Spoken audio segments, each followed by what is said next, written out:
This video is brought to you by patreon.com/worsttake. Get access to exclusive live streams and Discord servers, on-screen shoutouts, and early access to some videos when you join now. Help make sure that we can continue to make content like this by supporting the Patreon. Links are in the description down below.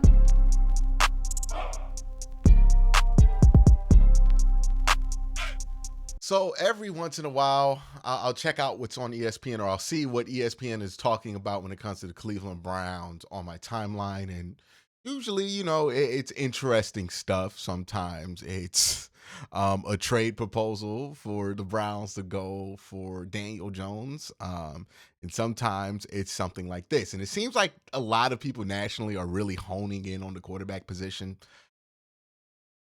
Here's where I'm at with the quarterback position, and I get why there's a lot of anxiety in Cleveland, especially with the fan base about the quarterback position. And I get why there's a lot of, I don't think it's anxiety, but it's somewhere between anxiety and excitement. There's a better word for it. Somebody in the comment section will let me know. But there's this weird energy coming from the national media. They feel like this is the time where you can get rid of Watson, right? They just saw Russell Wilson get axed, and then maybe they're thinking, oh, well, maybe the Browns might do the same thing with Watson. I don't think those two are similar situations or the same situations at all, because the issue that the Browns have had with Watson is he was suspended for 11 games, which is his own fault, but he was suspended for 11 games in 2022. And in 2023, he missed 12 games due to injury. When you look at what he's done in those 11 games, while statistically it's not the most impressive sample you've ever seen, keep in mind that sample includes him coming back from 700 days of layoff between football games, and him, consistently being injured throughout a season. It's not like he played 5 games in a row and then got hurt. He played 2 games, got hurt, played 3 more, got hurt, or 3 games and 2 games and got hurt, right? So a very disjointed sample in there. And I think that's been the issue. So far, through the last 2 years with Deshaun Watson, the Cleveland Browns have not been able to play 8 consecutive games with their franchise quarterback. Now, some people blame Deshaun Watson for this. The suspension, certainly his fault. But the Browns traded for him knowing a suspension was happening, so you have to kind of factor that into the deal. Like, I have to imagine the Browns factor that he might miss up to the entire 2022 season, so I don't think that is necessarily something that happened to the Browns, right? Like, they accepted that when they traded for him. The injury stuff happened to them, right? Like, that just is unfortunate. It's football. People get injured. Deshaun Watson, while he does have an injury history, has not missed many games in his NFL career or even in his college football career. So it wasn't something that you could easily predict. This wasn't like trading for Carson Wentz after like all the injuries. These are injuries that, it was kind of random, man. Like, let's be honest about it. Like, the shoulder injuries, they were all kind of random. They were so random at some point, people were accusing him of faking those injuries. It is what it is, right? And I think that's the spot that the Browns are in.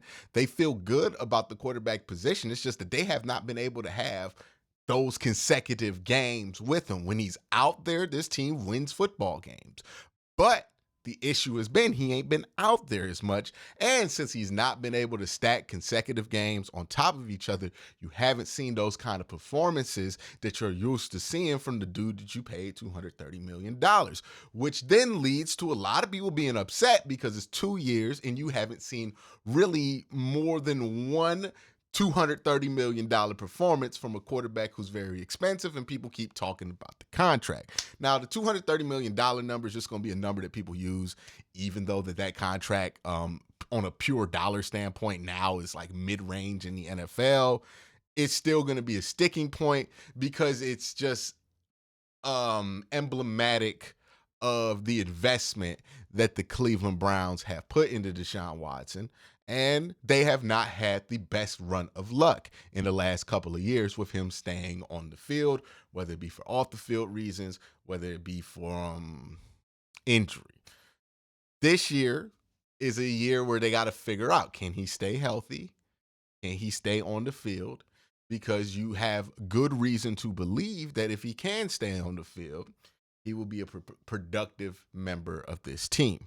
Now, that brings me to the article that I wanted to react to, which is the Browns should trade for Justin Fields. This article is from ESPN's analytics guru, Seth Walder. I'm going to bring up the clip from Browns Alchemist's article on Browns Wire. So shout out to him.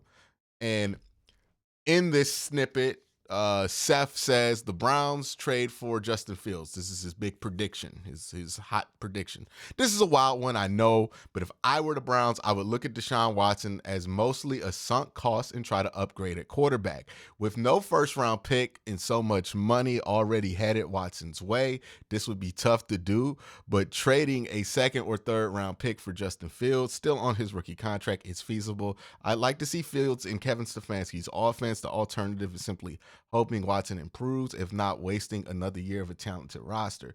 Again, I think the premise of this article is a bad one.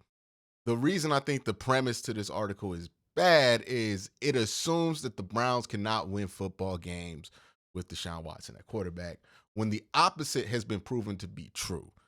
The Browns were able to win a lot of football games with Deshaun Watson. They've won, 8 so far?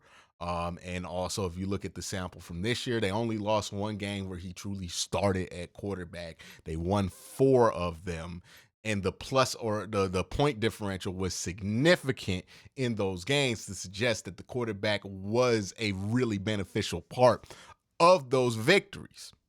So I don't really buy the premise here that Justin Fields would be an upgrade from Deshaun Watson. The idea, I think, is solid because I think this is something that the Browns are going to consider. Not to outright replace Deshaun Watson like in the near future, but I do think the Browns, once Deshaun Watson turns 31, 32, they're going to start thinking of Carson Wentz. They're going to start thinking of Andrew Luck.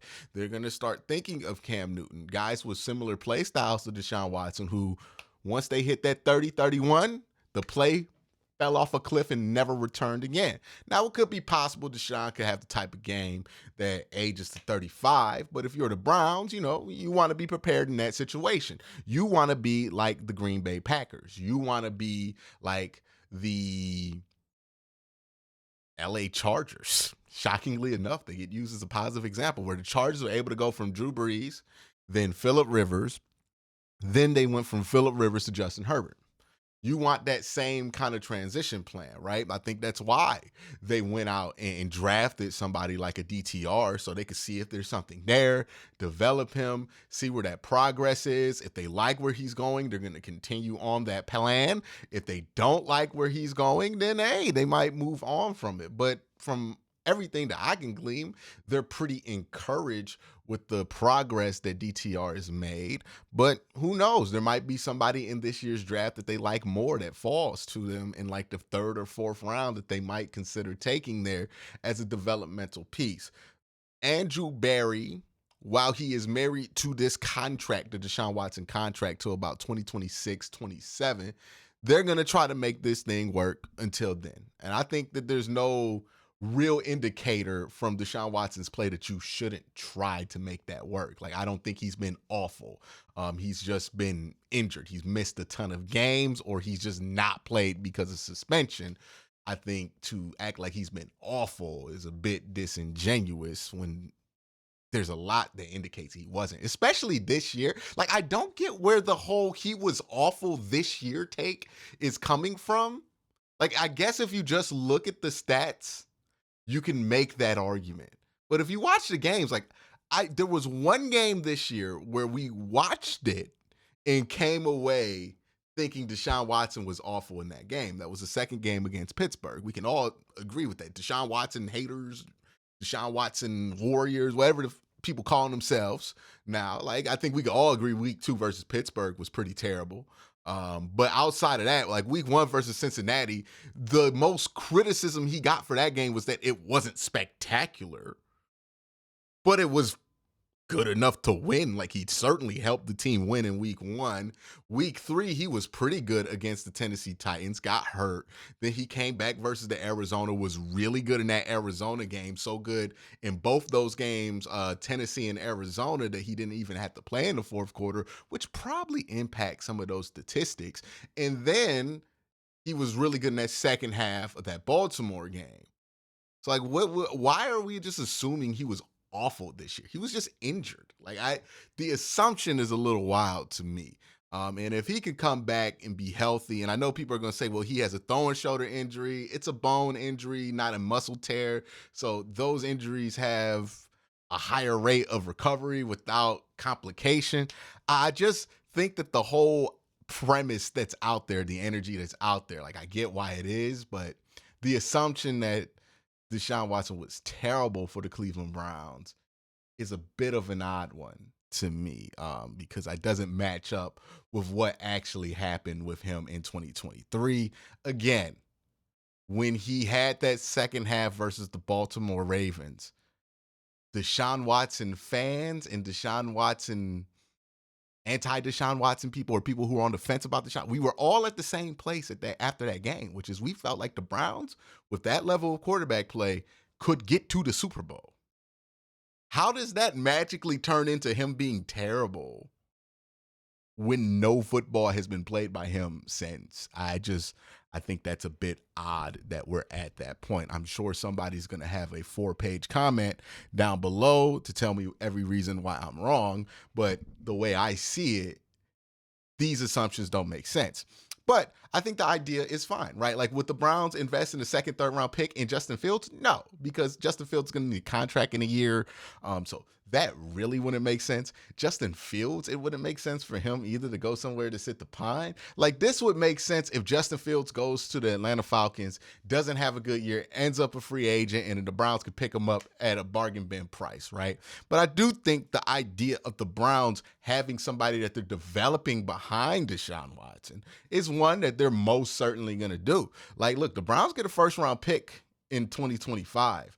And I'm going to tell you this right now. If a quarterback is there that they like in 2025 in the first round, they will take that quarterback. Not with the intention to start them immediately, but with the intention come 2027, 2028 to transition to that guy, possibly if Deshaun Watson looks like he's either aging or the money is getting too much for the level of quarterback play that they would be getting.